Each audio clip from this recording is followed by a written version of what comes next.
Hello! For those that don't know me, this is a gaming and occult channel and anything that intersects in between. I don't know if I'm an odd consumer or what, but I am attracted to spooky games that are not actual horror games.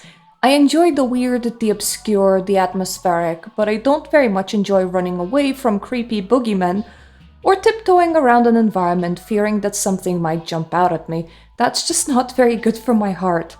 As such, I am always on the lookout for games with occult elements, games that incorporate ideas of horror or cryptids or anything bizarre and weird that are not specifically a game of tension, a game of fear, or a game of running.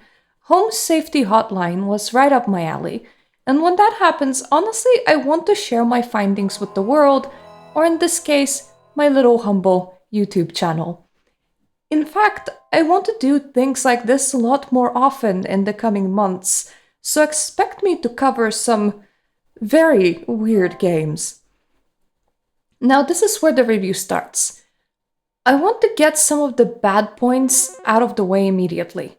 Home Safety Hotline is a short, linear experience with no random elements to it whatsoever. You can finish it in 3 hours fully, and outside of restarting the game from the very beginning in order to fail it on purpose or to get every call correct for absolutely no reason outside of the feeling of inner accomplishment, I guess, if you finish it once, you have seen the whole game. Furthermore, in my country, the game costs £12 and 79 pence, meaning that I'm on average paying a bit over £4 per hour of content. It is more expensive than going to some cinemas and only marginally cheaper than some others, meaning that cost per entertainment gotten is higher than most video games. The gameplay is also very simple. You got entries, you read entries, people call, you search for what you think is wrong with them in the entries, submit your answer, and wait till the end of the day to see your accuracy rating, or till the next day to get callbacks from people that you failed. Now, for the rest. The game exceeds at world building. It is a rather simplistic world building, but it is world building nonetheless. Even mundane entries hint at something bigger. For example, the entry that you get on day 1, the entry for moles, has such an ominous line in it as, "They have close relations to the ones beneath the soil, which can cause further danger if provoked."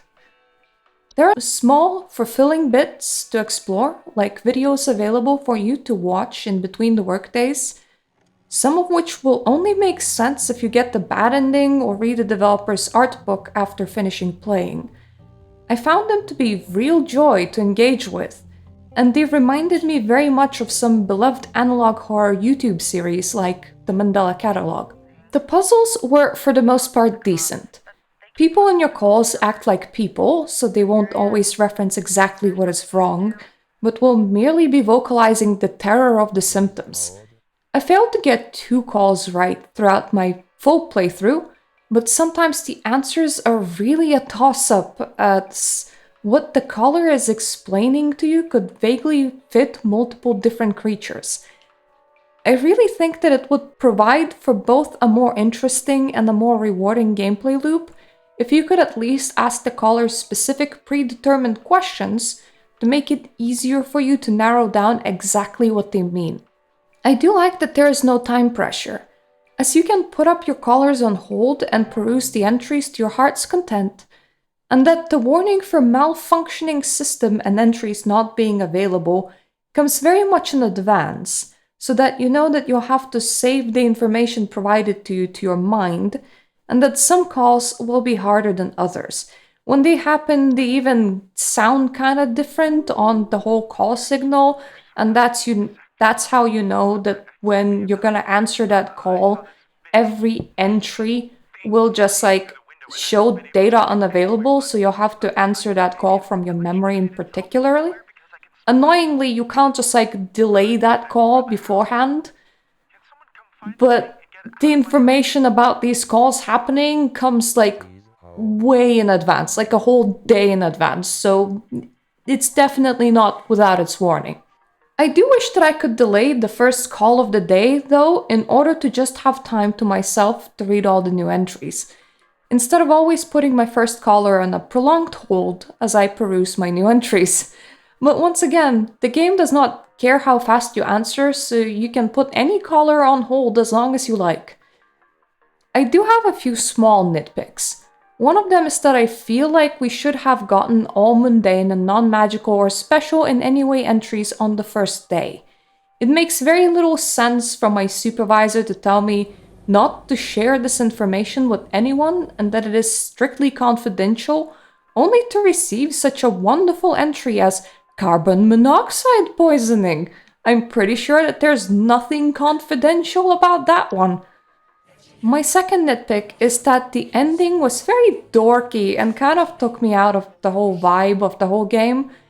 Don't get me wrong, the day that the ending takes place on is plenty cool, but I feel like specifically the live action segment right at the end was just not developer's strong suit, and actually playing out the sequence in text and artwork could have been better for the overall vibe of the game. I want to give this one a 7 out of 10. It was fun, however the game suffers from being such a small amount of gameplay hours for such a high price, especially considering that there isn't any meaningful replayability. In fact, I kind of feel bad about even showing gameplay of it right now because you're already seeing quite the chunk of it. If I had to give the developers some advice, I would advise them to record more calls per day than actually needed and put in some RNG in which calls play. That way second playthrough might still feel worth it, and the amount of hours that the game takes to complete would immediately jump from 3 to 6, increasing its value. Every day the amount of calls that you get increase, but for example, on the first day you get 4 calls. If you had the game pull them from possible pool of 6 calls even, those extra 2 calls and the possibility of getting them is immediately a reason to play again. Considering that the last real day before the ending day proceeds had whole 13 calls, I feel like even if there was not enough resources to record any more calls, some randomness could have been easily achieved by rebalancing what amount of calls does one get per day in total. For now, if you're interested in this one, I would suggest getting it on sale, unless of course the price feels right for you.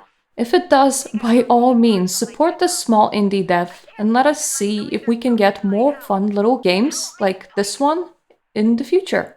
Now, if you like this review, please take a look at the rest of my channel. If you find that you like more than just this video, I would really appreciate it if you would subscribe. I also want to give thanks to all my Patreon supporters that make me making such videos a possibility. If you want to appear here, this is the $3 tier on my Patreon. Now, without further ado, toodaloo, and I hope to see you again the next time.